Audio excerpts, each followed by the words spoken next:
Good afternoon, ladies and gentlemen. Who's ever listening to my live podcasts? This is DW, the Roadrunner. The Roadrunner in the yellow zone. We live in the sun's rays. Without the sun, we have no life. Without the moon blocking the sun, there is no life either because the earth burns up. And I'm going to start my live podcast like this. My first episode ever. Let me talk about lawyers and how crooked they are. Lawyers are the most crooked entity of any market in America. And all this billboard advertising you see along the freeways currently throughout America, when you're driving down any freeway or any local freeway in any urban area, in any city in America, you'll see the same thing. You'll see constant advertising on billboards for lawyers. Injury lawyers. That's all they are, just injury lawyers. Because when they say injury lawyers, they really would handle any case for the money, but they want to act like they specialize in injuries because that's where all the money's at. That's where the free money's at. Because they don't really have to go to court. What they do is they get you to call them on the number that they provide on the billboard. Then you call them and act and think, oh, this guy's going to represent me, or this woman's going to represent me, or the head of the law firm's going to represent me. That's not how it works. They have subsidiary lawyers underneath them that will handle your case, and they're going to end up charging you a lot of money and take a lot of profit from that lawsuit, and it's going to go to the law firm. They're going to squeeze as much money out of the lawsuit as they possibly can, but they're going to squeeze it to their own benefit. If they can't settle for that amount, then what they're going to do is they're going to settle for less. But most often, they're going to settle out of court. Then they're going to jack the prices up with the doctor, like the person who hit you, whose fault it was, because they don't want to represent that person. They want to represent you that got hit, where it was not your fault in the wreck. That's what they want. They want that free money. The best lawyers are going to represent the insurance agencies, and they're going to represent the defendant. The lawyers that are going to represent you are going to represent the complainant, the person who's prosecuting in the case. They're the one who wants the money, the one who got hit, whose fault it wasn't, who didn't get the ticket. They've got the ace in the hole already in their favor because it wasn't your fault. So naturally, they're going to be able to win the lawsuit, whatever it may be. So why wouldn't they offer you free service and say, we're not going to take any fee until the court case is settled, till it's all settled, till the lawsuit's settled? That's what they do. That's how they operate. They're crooks. They're looking for that free money. And a lot of times they're going to settle this matter out of court. They're never going to take it to court, because it's so much easier to settle out of court and so less expensive for them than to fight the case in court. It's going to get settled out of court. 99 times out of 100, it's going to get settled that way. And then they're going to take their fee, and they're going to give you your chunk, and they're going to get their chunk. And most often, people that are represented by these attorneys learn how to lie, just like the liars that are representing them, to squeeze as much money out of the turnip as they possibly can. So say if you go to the doctor and you say, oh, you have this injury, and you jack it up and you say, oh, something's wrong with you here and my neck is out of place, or anything it may be, you're just another crook being represented by the lawyers if you're not being legitimate about the case. So I don't wish you good luck for that. If you happen to be the person who did get hit and it wasn't your fault and you're legitimate about everything, remember this when you get an attorney. I would go to a small law firm where the lawyer's going to represent you himself or herself, not going to have somebody underneath them represent you, because the second somebody underneath them represents you, then the price is going to get jacked up because they're going to want their fee, and then the person that's working for them is going to want their money also. So work as directly as you possibly can with any lawyer. The smaller the firm, the better, as far as I'm concerned. I learned this the hard way. I got a targeted text from the feds, from the federal task force, because I was running a sex bill company. This happened to me like in 2022, in August 3rd, 2022. The same day that my mother was born, I received a targeted text from the task force, the federal task force. Isn't that amazing? The same day that my mother was born. She would have been 100 years old on that day. She was born in 1922, August 3rd. And I received the targeted text in 2022, August 3rd. Bizarre. Totally bizarre. Actually, I was driving down the 93 highway on my way back from Wendover, where I have a house up in northern Nevada, and I live in that house partially, just less than part-time. I use that house for convenience as far as like taking care of my market up in Utah. And I'd come out there every weekend, and I'd stay in my house in Wendover and then go back into the Intermountain area and take care of my market. And it was very convenient for a while doing it like that. And I was also able to drive up to 93, up to Twin Falls, Idaho, where the 93 ends, and branches off into the 84 freeway, which heads east and west. And it heads all the way to Portland, Oregon. That's where it ends. It ends in Portland, Oregon, the 84. And it goes up through the Dalles and through Pendleton, Oregon. Before that, Baker, Oregon. Before that, Boise, Idaho. And that's where you're headed to, and where I was headed to on my way from Twin Falls when the 93 ended. I'd get on the 84 and then head west to Boise, Idaho, which was roughly about 100 miles from that point. And if I wanted to go up to Pocatello or Idaho Falls, I'd take the 84 east and go up about 30 or 40 miles, and then I'd branch off onto the I-15. The I-15 lands and goes through Pocatello, Idaho, and Idaho Falls. So it was very, very convenient for my route, very convenient for my market to have this house in Wendover, and it was God's retreat. Beautiful.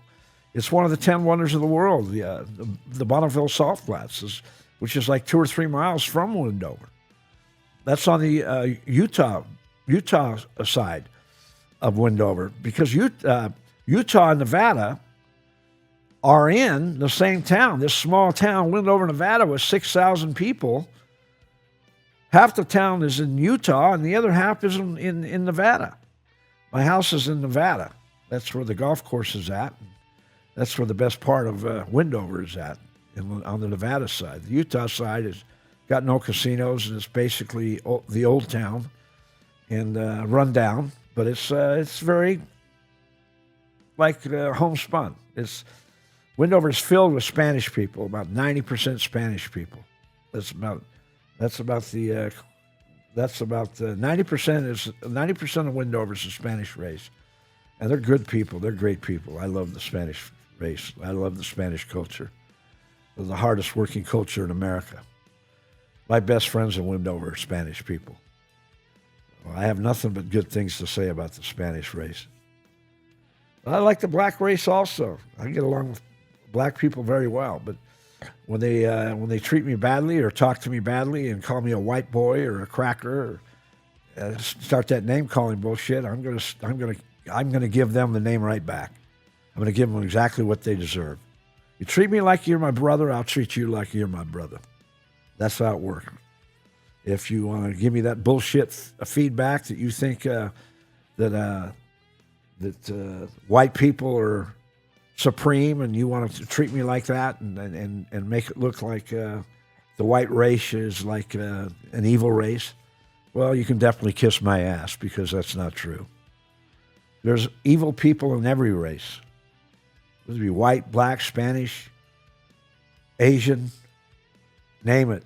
It doesn't matter. Any culture has evil presence in that race, or in that government, or in that country. And then America is filled with different cultures. So America has evil presence throughout America and good presence throughout America. And the good presence is greater than the evil presence. So that's why you always have to look up and look at mankind like mankind is worthwhile and worth given the benefit of the doubt too. But I'm a hard ass. There's no doubt I'm a hard ass. I know that, like, if you believe that Jesus Christ died for our sins, and that's a good thing to believe, because I believe that Jesus Christ died for our sins also. But as far as religion goes, I'm not a religious person, because I've seen too many people hide behind religion and steal money in the process. And that especially goes for Mormons. Because I grew up Mormon. I was born and raised in Utah, Salt Lake City, Utah. So my parents were both Mormon. My parents were thieves. They were the most honest people I ever knew, especially my father. Extremely honest businessman. And he graduated from law school at the University of Utah.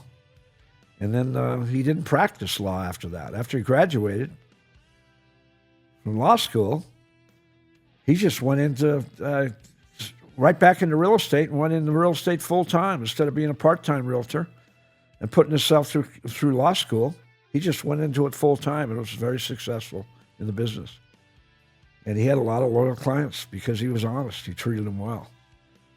First book out listed is Beehive Golden Pond in East Windover, Utah.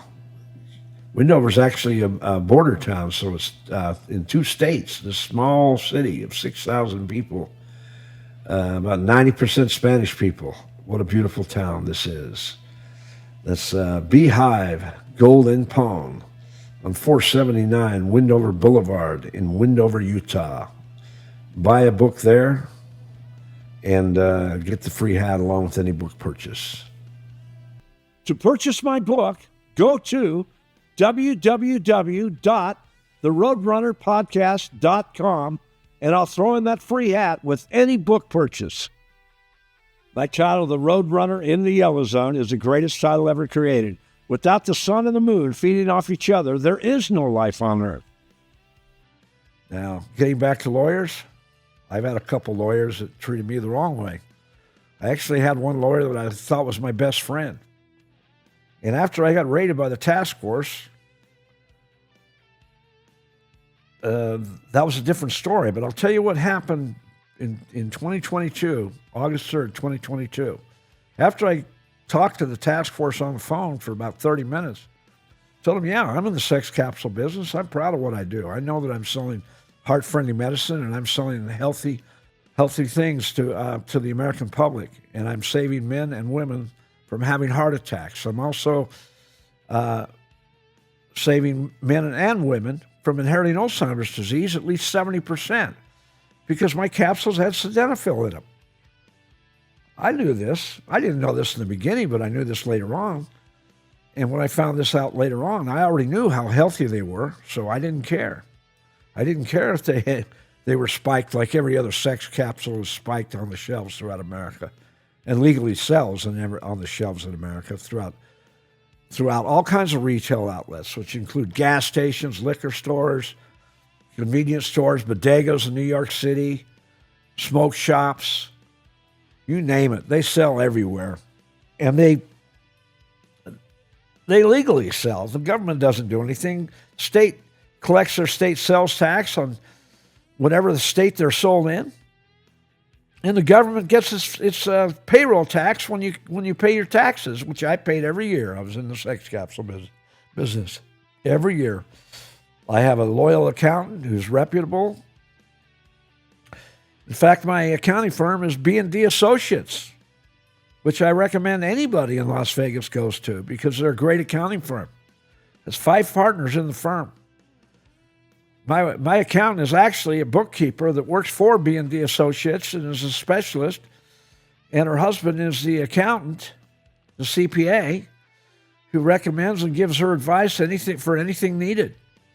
So I recommend B&D Associates to anybody. They're the greatest.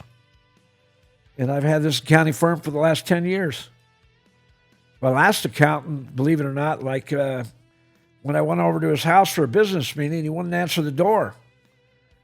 And then called me on the phone and left a text message, and he said, I'm no longer your accountant. And I was kind of relieved because he was lazy in the first place. I always had to wait for my accounting work to be done at last moment, right before it was due. He wasn't too expensive, but he was just lazy. And I guess he was just burnt out. You know, he'd been an accountant all his life, and he just was tired of it and didn't really have the drive that my accountant currently has. She does everything needed. She's on top of everything. I need anything done. I need copies done. I need an email completed, printed out. I need any kind of information done. She's the greatest. And she worked for B&D Associates originally, and they've got other people over there like her that are bookkeepers, and they do incredible work for the accounting firm. Getting back to the most important thing is my lawyer. When I after talking to the task force and talking to this gentleman who I didn't know anything about, and being honest with him and telling him, yeah, I'm proud to sell sex capsules. That's correct. I do sell them. And I said, I don't have fear of the government or anything because I believe what I'm doing is the right thing. I know that I'm selling the most heart-friendly, healthy medicine in the world. And if the government wants to come after me, then so be it. I'll fight them in court. I'm not backing down. I believe in what I'm doing. And after I had a conversation with him, he told me to call the DA. He said, that I would get along good with the DA and maybe work it out. I called the DA several times. He never answered the phone. He was full of shit. I know the DA was Jason Frierson at the time, who was the Las Vegas district attorney, and he targeted me. There's no doubt in my mind that he targeted me because I'm a Republican and because I'm a strong Trump supporter. And I always have been. Ever since 2015, I followed Trump very loyally and learned a lot about politics in the process. In fact, I never watched the news until 2015. I could care less about the news. And then Trump entranced me because he was different. He was unique. And I started following him on a regular basis and learning all I could about him and learning all I could about the news and watching the news regularly on a daily basis. Of course, I watch Fox News. If Fox News turn it on a commercial, which they do every 10 minutes, like any other news agency, a cable news agency on TV, then I'd turn it over to CNN, and if they weren't on the news, I'd watch them for a minute or two and until I couldn't take it anymore, and then I'd turn it right back on Fox News. And I'd turn it on CNBC if CNN was in a commercial. So I hate watching commercials. But they all run commercials regularly and very readily. And they get paid well. And as far as I'm concerned, they're not worth the money. They're not worth the payment. Any news agency. I believe that I watch my special shows like Hannity or Waters, Primetime. I watch Gutfeld, the beginning. I like to watch his beginning statements. And I more or less turn it on a movie or whatever. I can't watch the whole episode completely because I'm not impressed with the guests. They're not that funny in the first place. So. Gutfeld's funny, though. Gutfeld's extremely funny. And I like Tyrus. Tyrus is my favorite. If Tyrus is not on the show, I'm not even interested in watching the entire show. As far as the blonde girl goes, I think she can't figure out whether she's a Democrat or Republican, to tell you the truth. I think she's a socialist. She has her beliefs and this and that. And she might say what you want to hear, but deep down, behind closed doors, I don't really believe she's who she is on TV. And I think she's a little more liberal than she's willing to admit on TV. So as far as Gutfeld goes, I like Gutfeld and I like Tyrus.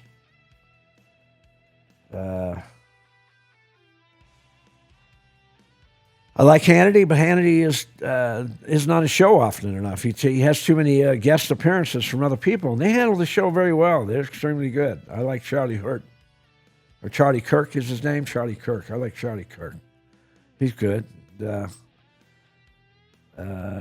Waters, he's on his show most often. As far as the bullshit epilogue at the end of the show, I think it's a waste of time. I think I'd rather see him for another 10 minutes on the show. than watch Johnny interview all the idiots and all the morons that don't know shit about any history about America. All they do is just help remind me how stupid American people really are when it comes to the history of America.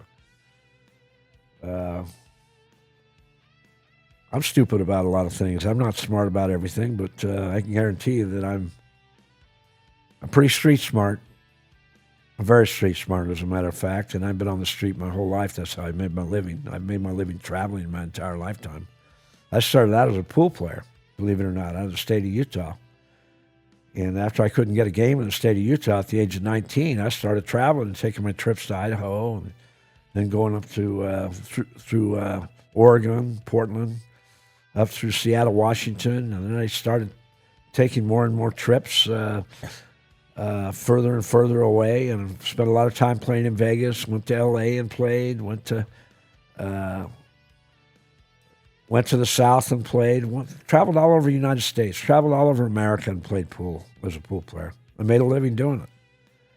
I wasn't a great player. I had to play with my opposite hand. I'm naturally left-handed, and I had to play right-handed because my strong eye is my dominant eye is my right eye, and I can't focus.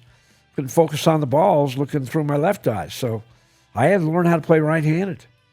It was God's intention. There's no doubt in my mind, because I don't think my Creator ever wanted me to become a great pool player. He just wanted me to travel and learn about America. And so I traveled, and I had to drive down a lot of two-lane highways. I couldn't go to big cities and play the best pool player in the city. I had to go to small towns in Texas, in the South, in the Northwest, throughout Idaho.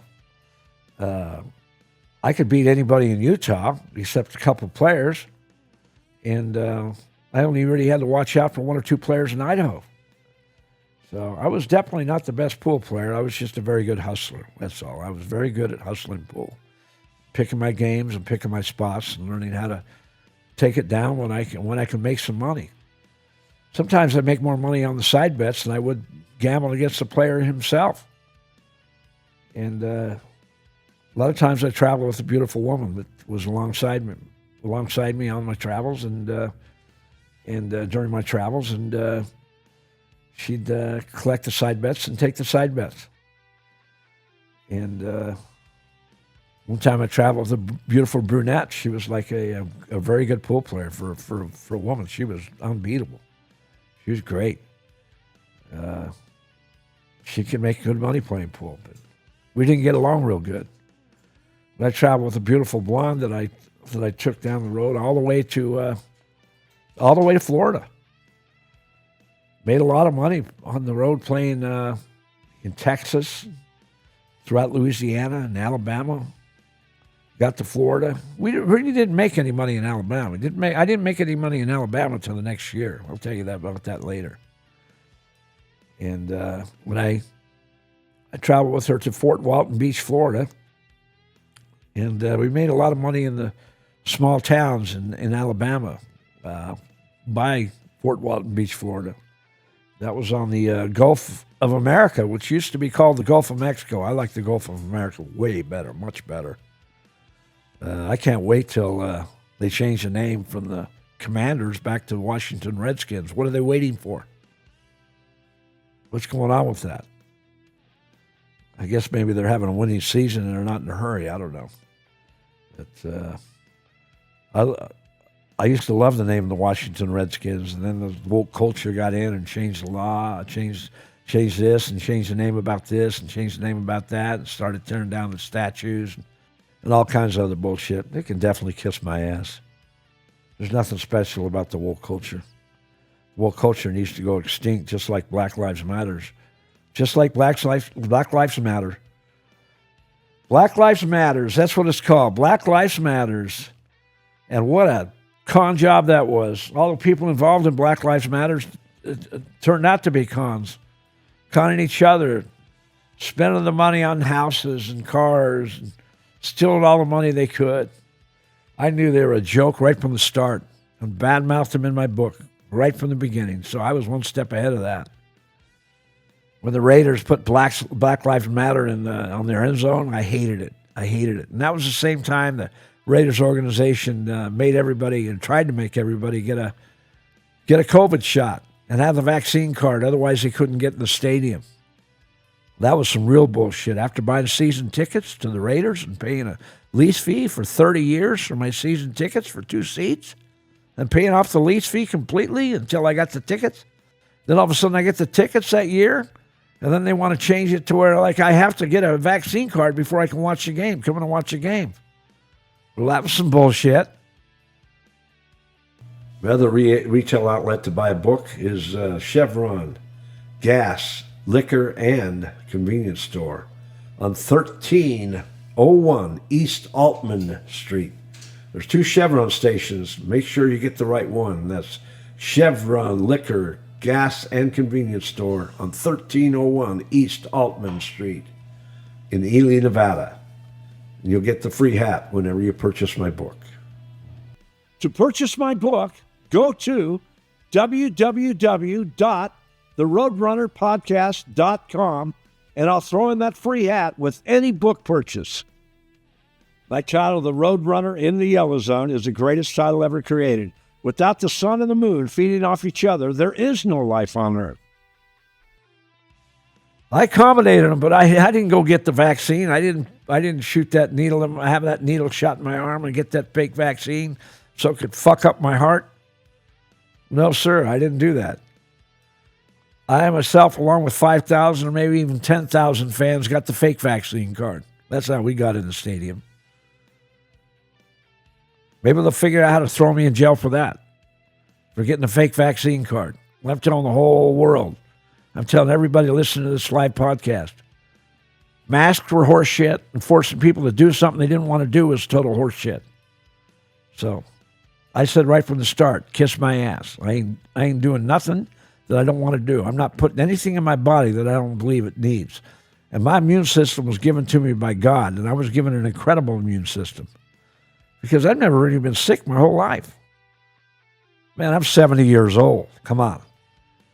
How could I not spend a day in the hospital and never really be sick? Well, I'm sorry, but it's true. I was born with an incredible immune system. So I already knew that I would fight COVID and have no problem fighting it. And I don't like breathing through a mask in the first place. So I stopped wearing a mask just like everybody in Idaho stopped wearing masks the first month that the mask mandate came out. Everybody in Idaho laughed about it and said, kiss my ass. And nearly everybody took their masks off in Idaho. That's why Idaho is the strongest minded state and always will be in America. It's the most conservative state. It's the hardest core Republican state and always will be. It's way, way stronger than Utah. And Utah is a strong conservative state also. And I'm proud to say that I was from Utah because Utah, in my opinion, is the most beautiful state in America.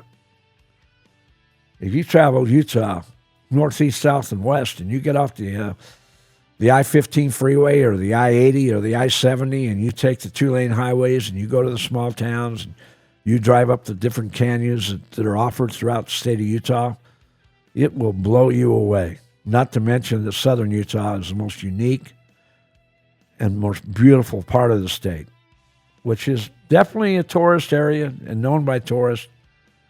But tourists only go to northern Utah for one thing, to ski, to snow ski. Maybe hunt, maybe fish. But northern Utah is equally beautiful if you know your way around. And I know my way around Utah, just like I know my way around America. I've traveled throughout America more than any living human that I've known in my life. I've driven more than any living human I've known in my life. I've driven more than most truck drivers have ever driven in their lifetime. Unless they've drove until they were 70 years old and retired and started driving at the age of 19 like I did. And I know the truck drivers don't drive down 2-lane highways like I did, so they didn't see the most unique parts of America like I did. I'll give you an example. If you want to drive through Texas, get off the freeway and take a 2-lane highway. You can get to your destination, maybe a little more slowly, but you can get to your destination and you'll learn a whole lot more about Texas and about the culture of Texas. Because Texas is a beautiful state when you travel like that. When you drive down the freeways, I'm hateful when I'm driving through the state. I'm just thinking like, I This state has no beauty whatsoever, but it's got its beauty. But it's nothing like driving through the rest of America. Texas is like driving through half of America. The state is so large. So imagine how large Alaska is. And Alaska is much larger than Texas. Man, I find it incredible that Russia was stupid enough to sell Alaska to America back in 1880 or whatever. In the 1800s, they sold Alaska for like a certain amount of money, like $100 million or something like that. $200 million. We bought Alaska from Russia. Even that kind of money back then, Alaska was worth 1,000 times more than that. Alaska has so many resources underneath the soil. It's absolutely incredible. Getting rid of those phony politicians that try to control the state and keep us from enjoying the resource value that Alaska has to offer through the pipeline system is an absolute joke. They need to go. They need to lay in the hay like Mitch McConnell needs to lay in the hay, which is exactly what I said in my book. My book is very unique, and you're going to learn a lot about America if you do read my book, but I'm not here to sell you my book. You can buy my book when you make the decision after you've listened to my podcast enough and find me interesting enough to listen to, and you're going to get a different side of the street when you read my book.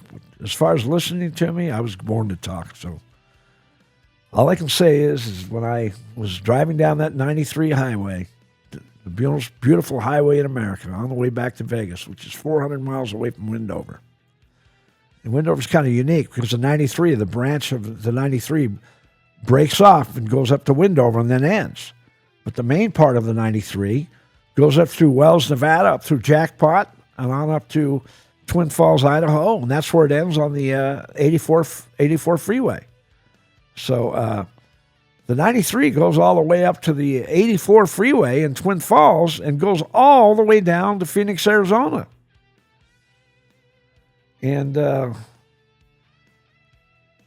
it's a dangerous highway if you don't drive smart. You have to drive smart, not drive too fast. And put your brights on when you're able, and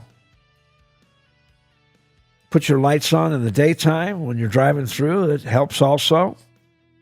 Be safe. Even when you're driving up to 95 up to Reno, same thing. It can be a dangerous stretch of highway if you're not careful.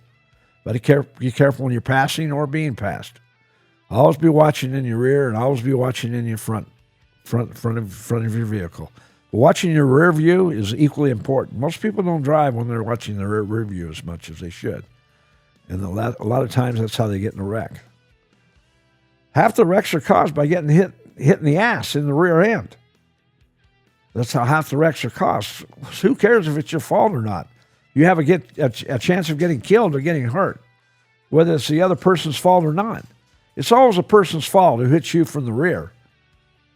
But unless you maybe stopped on the highway and you've got your lights out or whatever, and then they hire a good lawyer and they win the case. But 999 times out of 1,000, it's always a person who's driving from the rear that hits the vehicle in front. It's their fault. So getting back to driving down the 93 after I got the call from the task force, and all of a sudden I thought, well, I'm going to call my best friend. I can't call my best friend Abdullah in India because he's sleeping now. It's 14 hours difference there, so he's asleep now. So I'll call my next best friend, which was Matt Johnson, who was my lawyer, who I trusted as my friend completely, and I considered him to be one of my two best friends in life. Incredible. When I called him and I confided in him and I told him that I got the phone call from the task force, he said, don't worry, we'll handle it. We'll take care of it. And I got down to Vegas, and 6 days later, he set up a meeting. He set up a meeting with the new lawyer, and he said to me, I want you to meet me over at this gentleman's law firm. His name is Mike Samft. He's a criminal attorney, and he'll handle the case in much more expert fashion than I can because he has experience in criminal law, plus he's connected to the to the federal court system. So he set up a meeting for me to meet him on August 9th. And I went to the meeting and met with Mike Samft. And Matt Johnson was sitting there on the couch in the office waiting for me, and I showed up on time. And we had the meeting. And then Mike Samft asked to look at my text on my phone, and I showed him. And I was still very emotional because, like, this was the same day that my mother was born when I talked to Matt on the same day. Now, 6 days later, we have this meeting set up, and I'm thinking, these guys, they have to be legitimate because I've got Matt in my corner right now. It's got to be a legitimate situation right now. They're looking out for my best interest. And because I trusted Matt a great deal. I only met Mike on the same exact day at the meeting. Never knew Mike from Adam. And when I met Mike, Matt was sitting there. Mike asked to look at my text that I received on my phone, and he looked at it, and he says, oh, yeah. He says, yeah, you're going to get indicted. There's no doubt you're going to get indicted. It's just a matter of when.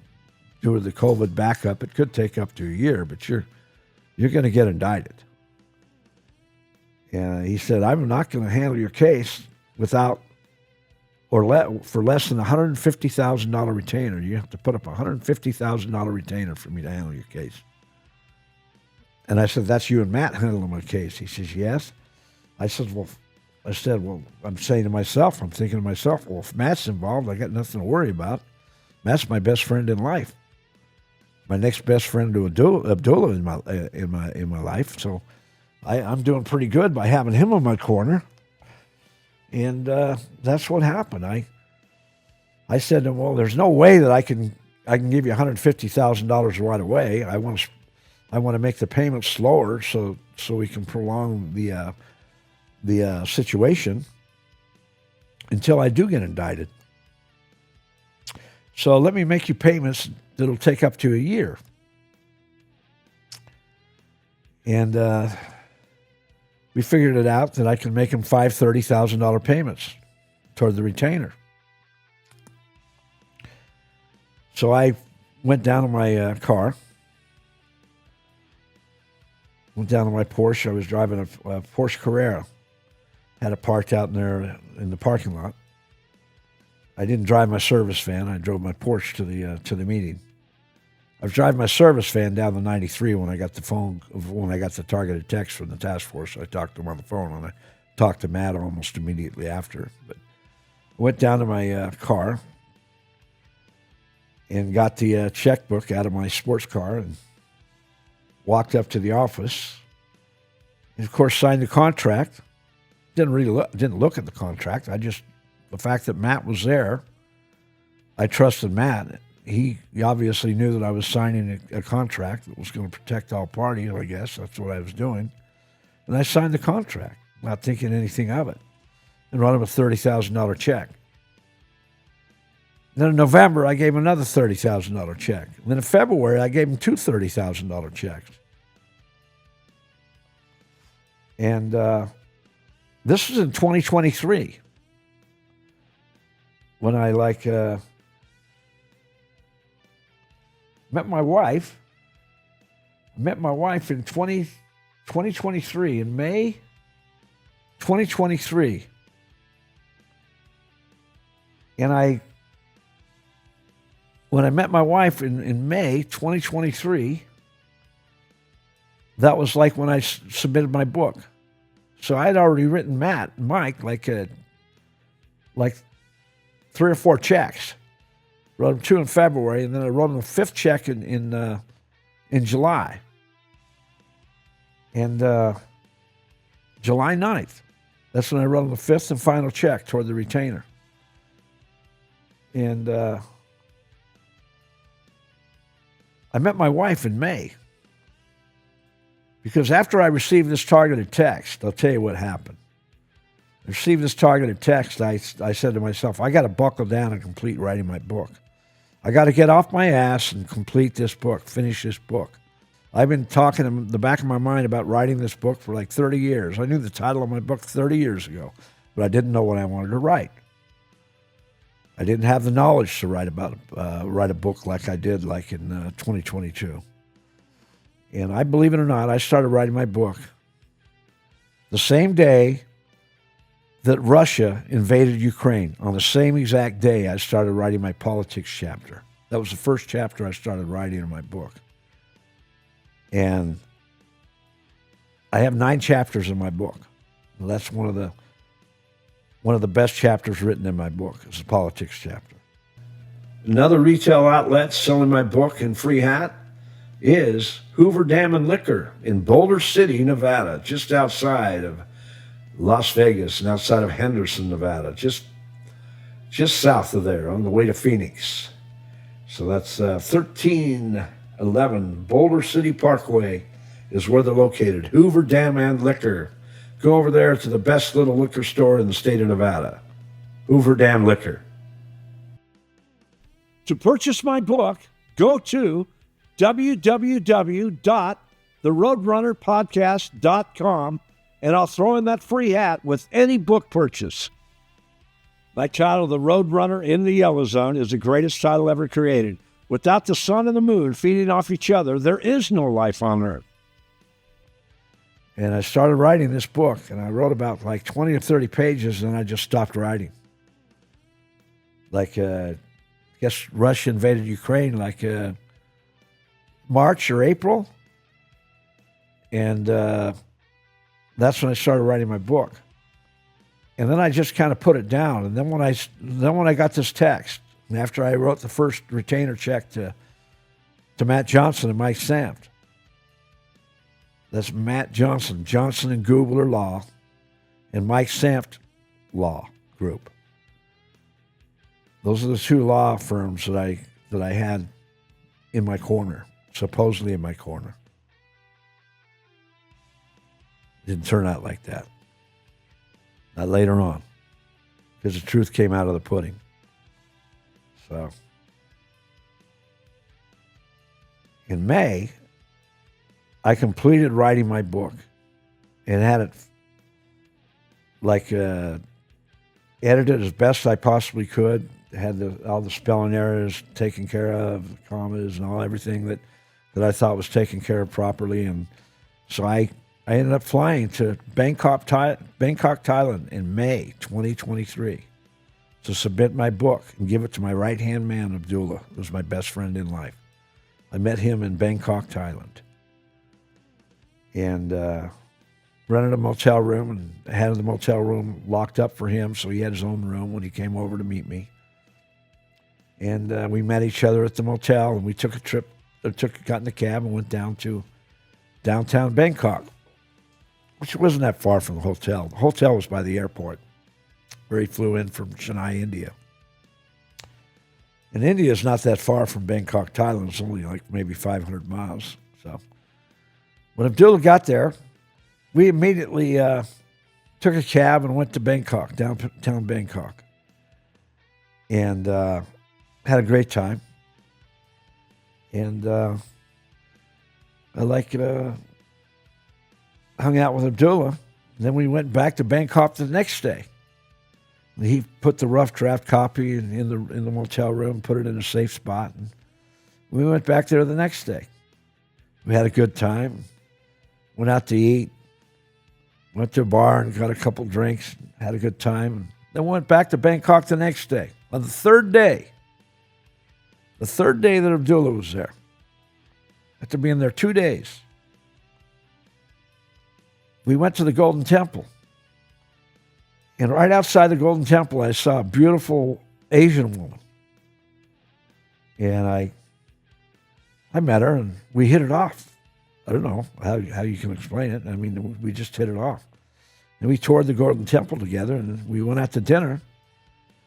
And I talked her into going out to dinner the next night. And the next night we went out to dinner. And we went out to a nicer place to eat. And Abdullah came along with me when I went out to dinner with her. And then we were having such a good time that we ended up going back to my hotel. And Thank God I took a Kinky Kong that night, my most popular sex capsule, and popped one of those after dinner, swallowed one after dinner with a Diet Coke. My Diet Coke is always my favorite drink to drink when I'm eating dinner. Diet Coke with lemon or lime. And I swallow the Kinky Kong capsule with the Diet Coke, drink it down, and we got in the cab. And Abdullah, ran an errand. He was checking on, on something we were going to promote, in Bangkok. We were going to promote it in Bangkok. We were going to promote a certain item in Bangkok that had to do with marijuana. Marijuana was legal in Bangkok at this time. You could smoke marijuana anywhere in Bangkok. They had all kinds of smoke shops, and bars were selling marijuana, and it was wide open. And we hung out in the dispensary and everything, and had a good time the first couple of days that I was there with Abdullah. On the third day, when I met my wife, she didn't do any drugs at all, including smoking marijuana. And she hated the fact that I smoked weed. But she put up with it. She didn't say anything because you know how it is when you first meet somebody. You have your guard up, but then you have your guard down also. And then as time went on, then she spread her wings and let me know how much she didn't like it. Anyway, when I did this, and I took my wife back to the motel and had fantastic sex. It was awesome. And like I say, I was 67 years old at the time. She was 33 when I met her. She was 34 when I married her. And what happened is after I left Bangkok, I talked her into going to Pattaya with me for a week trip. Jewel and I were going down to Pattaya and hang out down there. And I wanted her to come along with me. We're going to ride a car down there, ride in a cab. Not take an airplane. We were going to drive down in a cab. It was a 2-hour drive from Bangkok. And I talked her into coming to Pattaya with me and staying in Pattaya. And that's what she did. And instead of staying in Bangkok and enjoying Bangkok, she wanted to be with me and hang out with me, and I wanted to be with her, and I talked her into it. And so she hung out in Pattaya with me for a week, and then we drove back to Bangkok, and a day later I was flying back to America, and Abdullah was flying back to India, and my wife flew back to Vietnam, back to Saigon, Vietnam, a couple days later. So it all worked out good. And I ended up taking a trip over to Saigon a couple months later and seeing my wife in July. And then after being in Saigon for a couple weeks and taking a trip to the beach, to her beach resort, we rode a cab that time also to a beach resort. It was about a 3-hour cab ride. Stayed at a beach resort for 5 or 6 days, and then went back to Saigon and stayed in the townhome that I now own along with my wife. And we were making payments on it then, but we paid it off. Paid off the townhouse. It's a 4-level townhouse in Saigon. There's no yards in Saigon. It's just one level above the other because land is so expensive. It's like California. And the land is so expensive that people don't have yards or backyards or front yards. They just have one level over the other is how their houses are built. So they've got sometimes 3, 4, 5-level houses. And then they have usually a patio up on top, which is what we have on our 4-level townhouse. And it's a beautiful thing. Saigon is a unique city. It's actually busier than New York City. In any metropolis in New York City, than the Bronx, Brooklyn, Queens, or Manhattan, it's busier and more congregated than any one of those 4 boroughs every day of the year. There's not a slow time or a fast time. It's just busy every day of the year. It's like being in a modern-day metropolis jungle. And the streets are very thin, very old-fashioned, and cars are like taxi cabs are driving as best they can through the traffic, because all the traffic in third world countries is controlled by motorcycles, by the motorbikes, by the putt-putt motorbikes. They don't go real fast, but go just fast enough to get to where they want to go, but not too fast to where you end up getting killed when you get in a wreck. You see motorcycles race by you on freeways in America, and they're going like twice as fast as traffic. I would never drive a motorcycle like that. I used to drive a dirt bike. I never rode a street bike. I always rode a dirt bike. And that's how Bangkok operates, just like Saigon. That's how China, Shenzhen, Hong Kong, that's how they operate. Just like that. Motorcycles rule the traffic. They run the traffic. They control the traffic.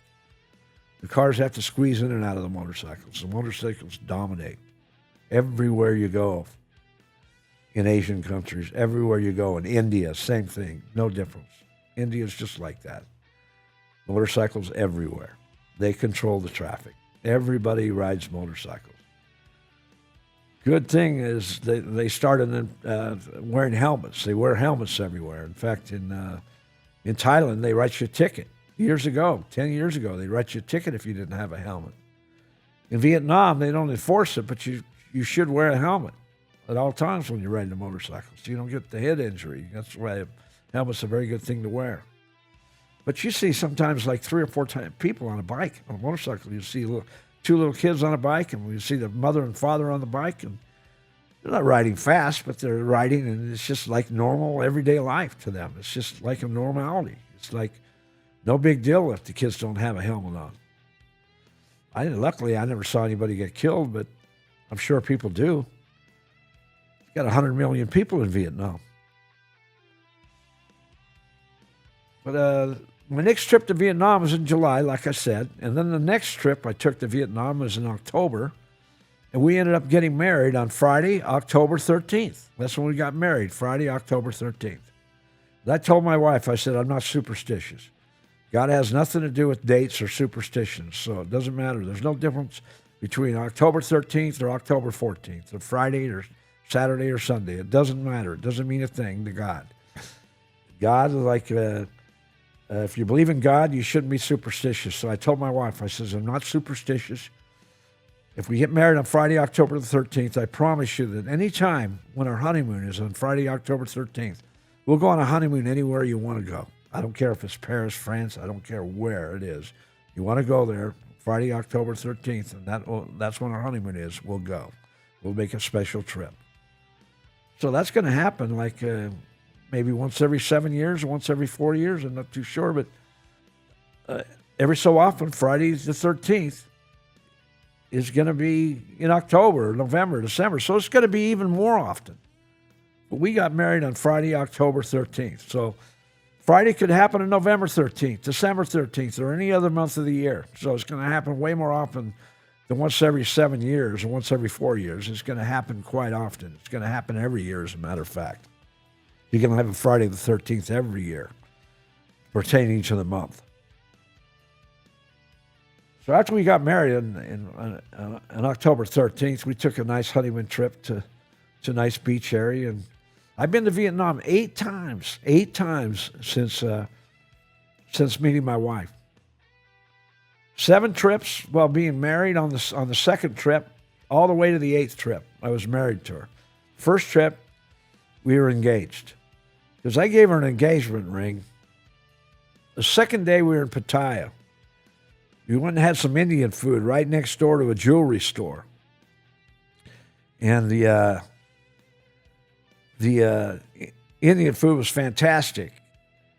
And we went there that day. We went there another day. It was fantastic. But the first day we went to this restaurant, there was a jewelry store right next door to it. And after I ordered my Diet Coke with lemon, I said to Abdullah and my wife, to Trang, I said, I'm going to go for a minute. I'll be right back.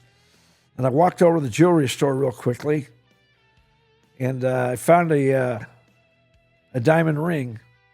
And I told the attendant working in the jewelry store, I said I wanted to give that ring to my wife. Just put it to the side, then I'd buy it. And I had her put 3 rings aside.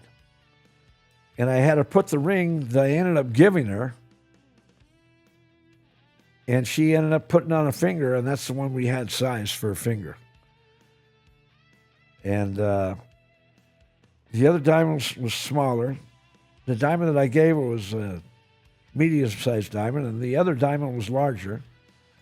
And when she walked in, I walked back to the Indian restaurant, and I said to my wife, I said, come on, I want you to walk over here for a minute.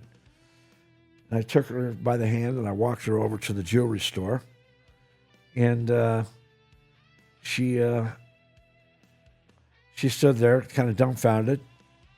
And I grabbed the ring from the attendant, and I got down on my knees, and I said, and I grabbed the ring, and I put it on her finger, and I says, will you marry me? And I knew she was going to say yes. I just knew it. I mean, what can I say? You know, I just knew it. And she said yes. And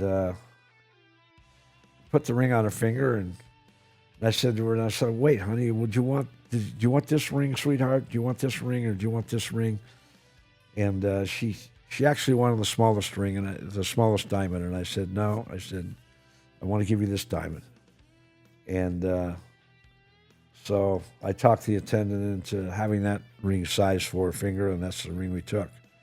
And the next day we went back to the jewelry store. I saw this necklace right here. Garnet. This is a garnet. And I wanted to buy this garnet for her and put it around her neck and have her wear it. And my wife was beautiful. I mean, I wanted her to wear this nice piece of jewelry right here. She said, no, she says, I want you to wear it. So I bought it, but intention of buying it for her, she made me give it to myself. And I've been wearing it every day since. It's good luck necklace.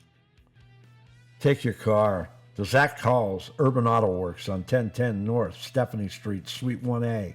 I can guarantee it'll be the best mechanical work that will ever be done on your car. It's a personalized job for them. It's not a game of numbers. They're conscientious on anything they do. And that includes oil changes, fluid flushes, alignments, brakes. Any kind of diagnostic work that needs to be done, they specialize in, and they do all types of engine work, top of the line. Take your car to Zach Hall's Urban Auto Works on 1010 North Stephanie Street, Suite 1A in Henderson, Nevada, straight out of Vegas. Anywhere in Las Vegas you live, take your car there. You can't go wrong. You can't miss. To purchase my book, go to www.theroadrunnerpodcast.com, and I'll throw in that free hat with any book purchase. My title, The Roadrunner in the Yellow Zone, is the greatest title ever created. Without the sun and the moon feeding off each other, there is no life on Earth. And all I can say is I want to keep going with the story and keep rolling with it. And I just want to let you know it's real nice chatting with you. And I'll get back to my my lawyers that robbed me out of my retainer. Mike Sanft, that's at Mike Sanft Law Group, and Matt Johnson and Johnson and Gubler. Matt Johnson is the CEO of that law firm and also has a lawyer underneath him working for him called Russ Gubler. That's how I originally met him. And I'll get back to how I met Russ Gubler on my next session. And I'm going to tell you more about lawyers and why you need to watch out for them and how billboards for lawyers were created in Las Vegas. That's why the advertising was originally created. Then slowly but surely, as the years went by and the decades went by, billboards have spread all throughout the cities in America. for advertising for lawyers because they know the game. Lawyers know that advertising is the name of the game. That's how they get the action. That's how they get the business. So anytime you hire a law firm that's got a billboard out on the freeway, I can guarantee you're paying for their advertising every time you call one of those billboard attorneys. But these law firms aren't even on billboards. They like it back in the background. So don't think that these billboard lawyers are the only ones to watch out for. These two law firms that I got taken by, one I thought was my best friend, Matt Johnson. He's the one who introduced me to Mike Sam. So Matt Johnson is a true culprit in this whole instigation. He knew how I thought of him as being my friend. He knew the way I felt about it, and he knew that I confided in him, so I trusted him. And he's the one who hooked me up with Mike Samft at Samft Law. But these guys are trying to take me to the cleaners. I turned them into the Bar Association, was unsuccessful, and now I'm hiring a lawsuit. I've filed a lawsuit at district court. I've written the complaint. My accountant is editing the complaint, and I'm taking care of it that way. But I can guarantee you I'm way sharper about lawyers than I was 3 years ago. God bless. And if you're bored in life, get a dog. This is the Roadrunner. Thanks, and have a good day.